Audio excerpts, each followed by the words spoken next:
Retour du pèlerin, retour du grand-duc, la nature retrouve ses grands prédateurs et c'est très positif. Méfions-nous pourtant des apparences. Le DDT est interdit, mais hélas pas partout.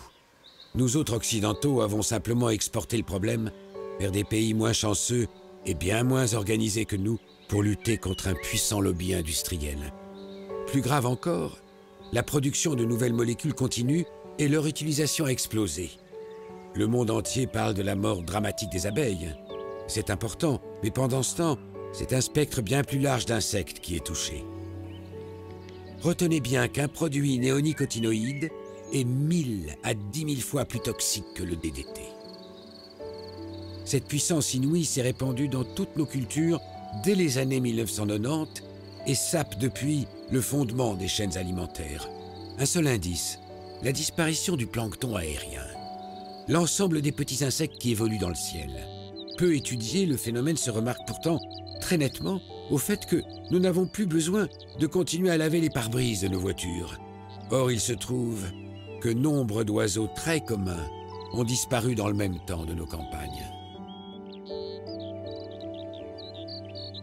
Les effets silencieux de cette nouvelle chimie, combinés à la classique destruction des milieux naturels, sont sans précédent.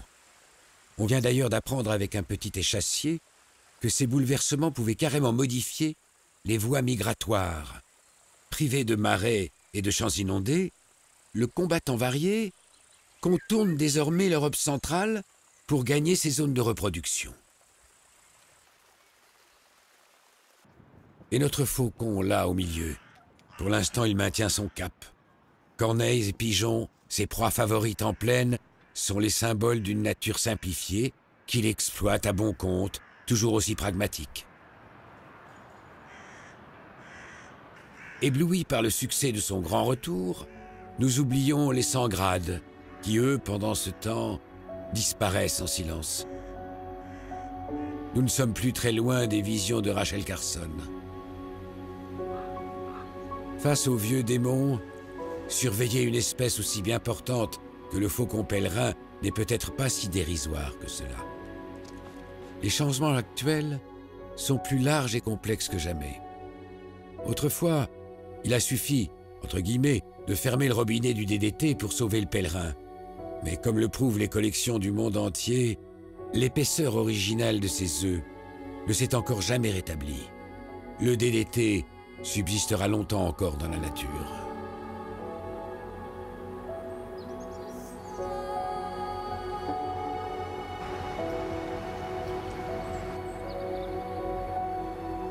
Quels seront les effets à long terme des milliers de nouvelles molécules que l'on répand aujourd'hui dans la nature? Qui peut prédire les conséquences de cocktails chimiques aussi complexes? Quant à l'opinion publique, elle n'est pas plus réactive qu'autrefois. Pour preuve, l'affaire du diclofénac. Cet anti-inflammatoire administré au bétail a tué 97% des vautours en Inde. Les carcasses déposées à ciel ouvert ne sont plus éliminées et la rage a déjà tué des centaines de milliers de personnes. Des effets en cascade aussi dramatiques ne dissuadent pourtant pas les éleveurs européens de continuer à exiger l'utilisation de ce produit. La lutte est désormais aussi médiatique. Les fabricants de produits chimiques balisent l'opinion publique de fausses pistes, tout en assurant que toutes les précautions sont prises pour l'homme et la nature. Jamais pourtant, les rouages fondamentaux de la vie ont été aussi sollicités et stressés.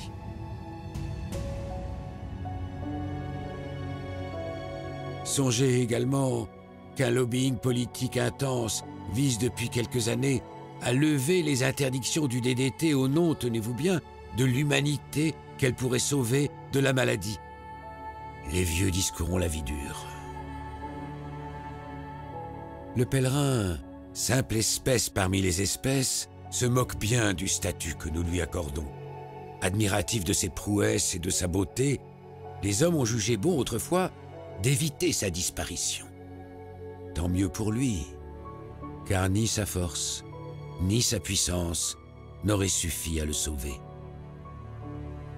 Méditons aujourd'hui sur le destin de cet oiseau sentinelle, car demain, qui se souciera de nous ?